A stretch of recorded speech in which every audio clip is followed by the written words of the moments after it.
dans son job. On s'intéresse aujourd'hui au dialogue social. Alors on a beaucoup parlé de ce dialogue social entre les syndicats, entre les partenaires sociaux. C'est parfois beaucoup plus simple parce qu'il n'y a pas de syndicat dans les entreprises. Ça se passe entre le patron et le délégué du personnel. Nathalie Attias, merci d'être avec nous. Merci d'avoir répondu à notre invitation. Oui. Avocate oui. au barreau de Paris et présidente fondatrice de mesaccordscollectifs.com. Alors, vous êtes évidemment une spécialiste en droit social, qui est mais vous avez créé cette plateforme qui accompagne les dirigeants. Alors, je me disais, en préparant l'émission, mais les grandes entreprises, ils ont leurs équipes juridiques, ils ont leur DRH. C'est utile pour une grande entreprise de venir apporter ce service? Ils en ont vraiment besoin? Alors, il est vrai qu'au début, j'ai imaginé cette offre pour des TPE-PME. Et je me suis rendu compte finalement qu'en vérité, n'importe quel juriste dans un grand groupe d'entreprises Vous dites juriste, intéressant, vous dites pas DRH. Ou RH, mais parce qu'en général, dans les grands groupes, les services juridiques sont dotés de juristes. Il faut que vous sachiez que dans les grands groupes, les services juridiques sont de vrais cabinets d'avocats en interne. Moi, je connais... et qui ne sont pas avocats. Et qui ont été avocats. Oui, mais qui ne le sont plus. Qui ne le sont plus. Pourquoi? Parce que malheureusement, ce statut n'est pas autorisé. Mais c'est un débat, ça. C'est un autre débat sur lequel je serai prête à discuter avec vous parce que il y a énormément d'arguments qui sont irrationnels. Mais il a une incidence avec l'action que vous menez. Absolument. Et donc, en fait, ce sont des juristes. Mais n'importe quel juriste, quand il a besoin de créer ex nihilo un document juridique, qu'est-ce qu'il va faire? Il va aller sur Internet, il va chercher à droite à gauche, il va même aller sur le site du gouvernement sur lequel on dépose des accords d'entreprise. Les Légifrance. Légifrance, oui. Absolument. Il va faire du copier-coller et il va aller récupérer... Comme tout le monde, quoi. Voilà, exactement comme tout le monde. Exactement comme tout le monde. Il va appeler un copain, un confrère qui a déjà fait cet accord.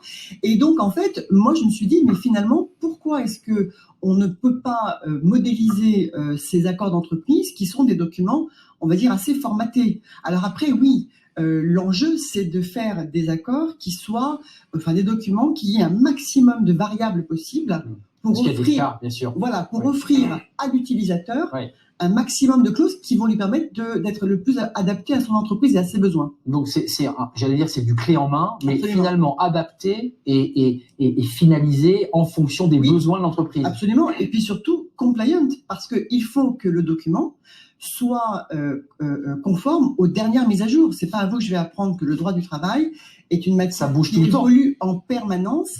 On ne s'improvise pas avocat en droit social, ce serait dangereux. Et nous, avocats, on ne peut pas se permettre d'être dans un segment dans lequel on n'est pas, entre guillemets, pas spécialiste, mais en tout cas dans lequel on n'a pas cette expertise, parce qu'on engage notre responsabilité civile. C'est un maquis, on se souvient de l'épaisseur du Code du travail, ça avait été un grand débat, Bien il sûr. a fallu le réformer. Avec le projet de Badinter d'essayer de simplifier, ça n'a pas marché. Il faut quand même préciser, pour ceux qui nous regardent, et notamment TPE, PME, que c'est obligatoire. Donc, on a l'impression, quand on crée son entreprise d'une certaine taille, qu'il n'y a pas besoin d'accord. Si, vous le confirmez, c'est obligatoire. Sinon, on a des sanctions. Absolument. Bon, moi, je me suis évidemment attaquée d'abord à modéliser les accords qui font partie de la négociation annuelle obligatoire. D'accord? Donc, il y a une obligation légale. Si on le fait pas, on a une amende? C'est même plus que ça. Si on fait pas ça, on a, une amende, et puis c'est aussi possiblement délit d'entrave. D'accord. Donc il y a cette négociation obligatoire, mais moi je milite depuis, c'est pas récent, ça fait des années que je milite pour le dialogue social, que au sein de mon syndicat, puisque je suis à la tête de la section parisienne d'un syndicat d'avocats conseils d'entreprise, et je suis présidente de la commission sociale de ce syndicat, et donc je forme des avocats au dialogue social, parce que je veux que les avocats s'emparent de ce marché qui malheureusement est totalement délaissé. Pourquoi? Parce que les TPE, PME vivent le dialogue social comme une contrainte. Alors que moi, je considère que c'est un levier de négociation et de développement pour l'entreprise. C'est de la pédagogie qu'il faut faire. Bien sûr, il faut faire de la pédagogie. Ça passe par ça d'abord. Leur dire que c'est utile, important. C'est pas seulement fait de la négociation obligatoire et fait des dispositions supplétives. Ça m'intéresse pas. Moi, ce que je veux, c'est que vraiment les entreprises s'approprient le dialogue social, parce que quand on a un dialogue social apaisé et des partenaires en face, on peut plus faire passer les décisions de gestion d'entreprise. Pour rentrer un peu plus précisément, partons d'un principe qu'une PME, une entreprise de 30 salariés, décide de créer ses accords collectifs. Qu'est-ce qu'elle y met dedans? Parce qu'en fait, c'est un B2B entre les responsables et les représentants du personnel. On met quoi? Les horaires de travail? On y met tout dans les accords? Alors, on commence par tout. On commence par les différents thèmes de la négociation obligatoire. C'est la rémunération, le temps de travail, la QVT, qualité de vie au travail. Qualité de vie au travail. Par exemple, dans les entreprises, on a des cadres et on sait bien que les cadres aujourd'hui, c'est un vrai sujet, le forfait jour. C'est un vrai sujet.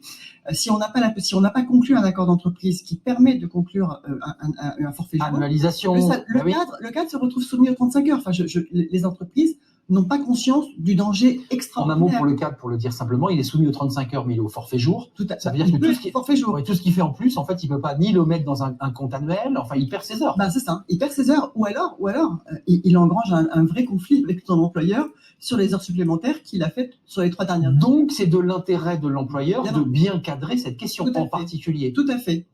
Donc, ça fait partie de ces négociations qui sont évidemment obligatoires, mais le forfait jour, c'est pas obligatoire. Non. C'est une vraie recommandation et il faut que les entreprises en aient conscience. Merci Nathalie Attias d'être venue sur notre plateau.